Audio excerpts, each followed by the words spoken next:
दुनिया में जो जड़ी बूटी आश्रित चिकित्सा पद्धतियां हैं, जिनको हम कह सकते हैं कि जो अलग अलग तरह के जो हीलिंग प्रैक्टिसेज हैं जी। वो लगभग 1000 के लगभग हैं, यानी 900 कुछ 60-65 के लगभग है। और यदि हम बात करते हैं हम हीलिंग जो ट्रीटमेंट सिस्टम की,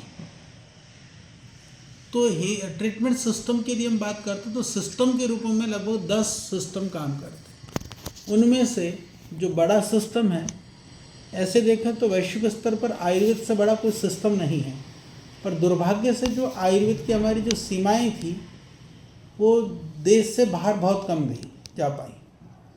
तो इसी तरह जो ट्रीटमेंट सिस्टम है, अभी ट्रेडिशनल चाइनीज मेडिसिन बोलते हैं, वो भी एक ट्रीटमेंट सिस्टम है।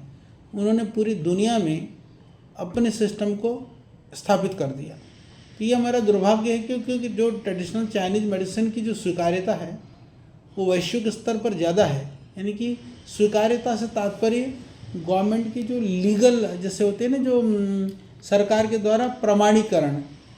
स्वीकार्यता का अर्थ ये नहीं होता कि ज़्यादा काम करती है या कम करती है, काम तो ज़्यादा आयुर्वेद करती है, पर हम लोग अपनी विधा को वैश्विक स्तर पर स्थापित नहीं कर पाए। 50,000 तरह की जड़ी बूटियाँ पेड़ पौधों की हम लोगों ने चेक लिस्ट बनाया, और उस 50,000 तरह के में लगभग 14 से 15,000 तरह की पेड़ पौधे वनस्पतियाँ, यानी पूरी दुनिया का आप 25% कम से कम आप कह सकते हैं कि हम भारतवर्ष के अंदर वो पेड़ पौधे वनस्पतियाँ हैं जो चिकित्सा में प्रयुक्त होती हैं।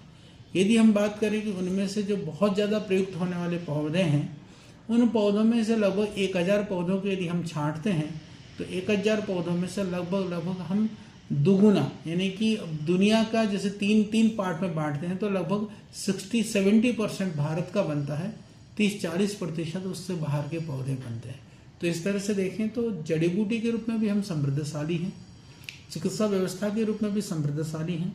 दुर्भाग्य से हम गरीब हैं, हमारी विधा को हमारे देश में भी स्वीकार्यता के लिए हमको इतना संघर्ष करना पड़ता है और ये हम इतना लगे हुए हैं।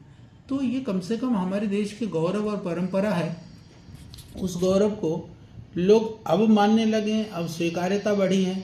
पर एक साधारण जनमानस में क्या चूर्ण चटनी, यानी चूर्ण चटनी का अर्थ हमने ऐसा मान लिया जो हेय है या जो गरीब लोगों के लिए है या अशिक्षित लोगों के लिए है। पर अब वो धीरे धीरे बात जैसे एक तरह से पुनः स्थापित हो रही है कि जो पढ़े लिखे सभ्य जो अपने आप को कहते हैं उसकी ओर लौट करके आ रहे हैं। बड़ी बात है। तो हमको बहुत बड़े स्तर पर काम करने की आवश्यकता है और बहुत सारी संभावनाएं। अगर आप ये वीडियो YouTube पर देख रहे हैं तो हमारे चैनल को सब्सक्राइब करें और बेल आइकन को दबाना ना भूलें। अगर आप Facebook पर ये वीडियो देख रहे हैं तो हमारे पेज को लाइक करें।